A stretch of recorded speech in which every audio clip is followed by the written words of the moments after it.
AP ప్రభుత్వ chief whip జీవి ఆంజనేయులు మాజీ CM జగన్పై ఘాటుగా వ్యాఖ్యానించారు. ఆయన రాయలసీమలో జగన్కు ఓట్లు రాలేదని, రైతుల ముసుగుతో వైకాపా దగా చేస్తుందని విమర్శించారు. యూరియా సంక్షోభం సృష్టించే కుట్ర చేస్తున్నారని, రైతుల సమస్యలపై చర్చించాలంటే వైకాపా ఎమ్మెల్యేలు అసెంబ్లీకి రావాలని సవాల్ విసిరారు. సంక్షోభాలను అవకాశంగా మలచడంలో సీఎం చంద్రబాబును ప్రశంసించారు. మాజీ మంత్రి వైఎస్ వివేకానందరెడ్డి హత్య కేసులో విచారణ మరోసారి వాయిదా పడింది. సుప్రీంకోర్టు సిబిఐ అఫిడవిట్ దాఖలు సమయం కోరడంతో తదుపరి విచారణకు సెప్టెంబర్ 16కి వాయిదా వేసింది. ఆ రోజు మధ్యాహ్నం 2 గంటల వరకు విచారణ జరగనుంది. తెలంగాణ మాజీ మంత్రి మల్లారెడ్డి మాట్లాడుతూ ఏపీ సీఎం చంద్రబాబు రాష్ట్ర అభివృద్ధిలో ముందుంటారని తెలిపారు. ప్రధాని మోదీ 1,00,000 కోట్లు ఏపీకి కేటాయిస్తున్నారని, అభివృద్ధి పరంగా చంద్రబాబు పరుగులు తీస్తున్నారు. తెలంగాణ రియల్ ఎస్టేట్ పరిస్థితి బాగాలేదని, ప్రస్తుతం తెలంగాణ వాళ్ళు ఏపీలో ఆస్తులు కొని వ్యాపారం చేస్తున్నారని, కేసీఆర్ మళ్లీ అధికారంలోకి వస్తే పరిస్థితులు పాతదానానికి తిరిగిపోతాయని హెచ్చరించారు. తెలంగాణ హైకోర్టు గ్రూప్ 1పై కీలక తీర్పు ఇచ్చింది. గతంలో ప్రకటించిన జనరల్ ర్యాంకింగ్ లిస్టు రద్దు చేస్తూ మెయిన్స్ ఫలితాలను కూడా రద్దు చేసింది. మెయిన్స్ పేపర్ను రివాల్యుయేషన్ చేసి దాని ఆధారంగా ఫలితాలను ప్రకటించాలని టీజీపీఎస్సీకి ఆదేశాలు జారీ చేసింది. రివాల్యుయేషన్ సాధ్యం కాకపోతే మళ్లీ పరీక్షలు నిర్వహించాల్సి ఉంటుందని కోర్టు స్పష్టం చేసింది.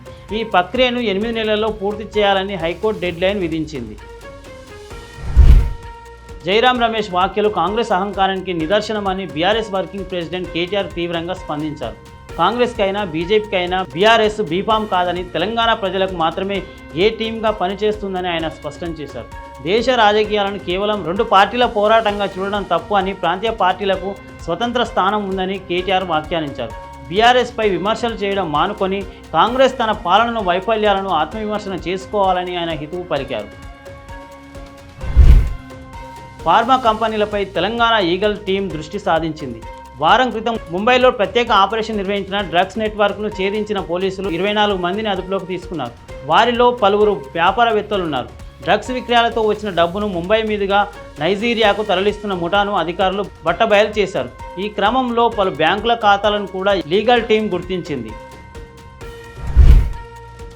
తెలంగాణలో పలు జిల్లాలకు వర్ష సూచన జారీ చేసింది వాతావరణ శాఖ. భద్రాద్రి కొత్తగూడెం, జగిత్యాల, జనగామ, భూపాలపల్లి, కొమ్రంభీం, కరీంనగర్, మహబూబాబాద్, మంచిర్యాల, మెదక్, ములుగు, నల్లగొండ, నిర్మల్, నిజామాబాద్, పెద్దపల్లి, సిరిసిల్ల, రంగారెడ్డి, సిద్దిపేట, యాదాద్రి, వరంగల్, హన్మకొండ జిల్లాల్లో వర్షాలు కురిసే అవకాశం ఉందని తెలిపింది. ఈ జిల్లాలకు ఆరెంజ్ అలర్ట్ ప్రకటించింది. సంగారెడ్డి మెడికల్ కాలేజీలో నేడు తెలంగాణ ప్రభుత్వం ఇఫ్యూ ఒప్పందం కుదుర్చుకుంది.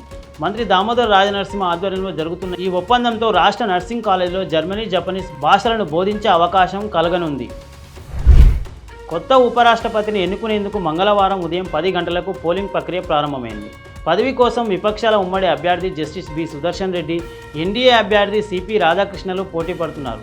పార్లమెంట్ నూతన భవనంలోని F101 వసుధలో పోలింగ్ జరుగుతుంది. పోలింగ్ ప్రారంభమైన వెంటనే ప్రధాని మోదీ తన ఓటు హక్కును వినియోగించుకున్నారు. సోషల్ మీడియాపై నిషేధంతో నేపాల్లో ఆందోళనలు కొనసాగుతున్న వేళ భారత విదేశాంగ శాఖ అక్కడి భారతీయులకు అడ్వైజరీ జారీ చేసింది. అక్కడి అధికారులు ఇచ్చిన ఆదేశాలను పాటించాలని సూచించింది. ఆందోళనలో పలువురు ప్రాణాలు కోల్పోవడంపై దిగ్భ్రాంతి వ్యక్తం చేసింది. ట్రంప్ వాణిజ్య సలహాదారు నవోరోకు భారత్ అంటే గిట్టడం లేదు. ప్రస్తుతం ఆయన దృష్టిలో భారత్ ఒకటే ఉంది. ఇండియా అమెరికాకు తలొగ్గేంత వరకు మేము ఊరుకోమన్నట్టుగా నవారో ప్రవర్తిస్తున్నారు. తాజాగా మరోసారి నవారో భారత్పై విరుచుకుపడ్డారు. భారతదేశాన్ని సుంకాల మహారాజుగా వర్ణించినందుకు తమపై వారు ఆగ్రహాన్ని వ్యక్తం చేశారని రియల్ అమెరికాస్ వాయిస్ షోకు ఇచ్చిన ఇంటర్వ్యూలో నవారో అన్నారు. కానీ తాను అన్నది ముమ్మాటికి నిజమని ఆయన మళ్ళీ అదే పాట పాడారు. అమెరికాలో అక్రమ వలసదారుల కష్టాలు వర్ణించడానికి వీలు లేకుండా ఉన్నాయి. ఎటు చాలని నేలపై ముడుచుకొని పడుకుంటున్నారు. ట్యూబ్లైట్ల కాంతి ముఖంపై పడకుండా మాస్కులు అడ్డం పెట్టుకుంటున్నారు. పరుపులు, గార్డు బోర్డులు, బాక్సులు వినియోగించుకోవాలని అమెరికాలో అక్రమ వలసదారుల నిర్బంధ తీరు అలాగే ఉంది. అక్రమ వలసదారులు నిర్బంధిస్తున్న American immigration and customs enforcement ECI వారిని ఆ స్వదేశాలకు తిప్పి పంపించేందుకు కనీస నిబంధనలు కూడా పాటించడం లేదు. సోషల్ మీడియాపై నిషేధంతో నేపాల్లో యువత చేపట్టిన నిరసన హింసాత్మకంగా మారిన సంగతి తెలిసింది. పరిస్థితి చేయి దాటిపోయిందని గ్రహించిన ప్రభుత్వం చివరికి సోషల్ మీడియాపై నిషేధాన్ని ఎత్తివేసింది. అయినప్పటికీ దేశవ్యాప్తంగా నిరసనలు ఇంకా కొనసాగుతూ ఉన్నాయి. పరిస్థితిని అదుపులోకి తెచ్చేందుకు ప్రభుత్వం తీవ్రంగా కృషి చేస్తుంది. అనేక చోట్ల సైన్యాన్ని మోహరించి కర్ఫ్యూ విధించి ఈ ఆందోళనలకు పలువురి ప్రాణాలు కోల్పోవడంపై అన్ని దేశాలు దిగ్భ్రాంతి చెందుతున్నాయి. కాజల్ అగర్వాల్పై సోషల్ మీడియాలో యాక్సిడెంట్ అయిందన్న వార్తలు సోమవారం వైరల్ అయ్యాయి. అయితే కాజల్ స్వయంగా స్పందిస్తూ ఆ వార్తలు పూర్తిగా రూమర్స్ మాత్రమేనని, తాను సురక్షితంగా క్షేమంగా ఉన్నానని చెప్పారు. ఆమె అభిమానులకు ఫేక్ న్యూస్లు నమ్మొద్దని చెప్పి షేర్ చేయవద్దు అని కూడా సూచించారు. మోహన్ లాల్ రాజీనామా చేయడానికి కారణమైన పరిస్థితుల గురించి చెప్పారు. ఆయనపై కొందరు శత్రుత్వం చూపారని, కానీ శ్వేతా మేనన్ అధ్యక్షురాలిగా ఎన్నిక కావడం సానుకూలమని, అమ్మకి ఎప్పుడూ మద్దతు ఇవ్వడానికి సిద్ధంగా ఉన్నట్లుగా పేర్కొన్నారు. ఈటీవీ విన్ ఎప్పుడు ప్రేక్షకులకు మంచి వినోదాన్ని అందిస్తూ ముందుంటుంది. తాజాగా ఈ ప్రొడక్షన్ నుంచి వచ్చిన మొదటి creativity cinema Little Hearts Sai Marthand దర్శకత్వంలో మౌలి తాను శివానీ నాగారం నటించిన ఈ సినిమా యూత్తో పాటు ప్రముఖుల హృదయాలను కూడా గెలుచుకుంటుంది.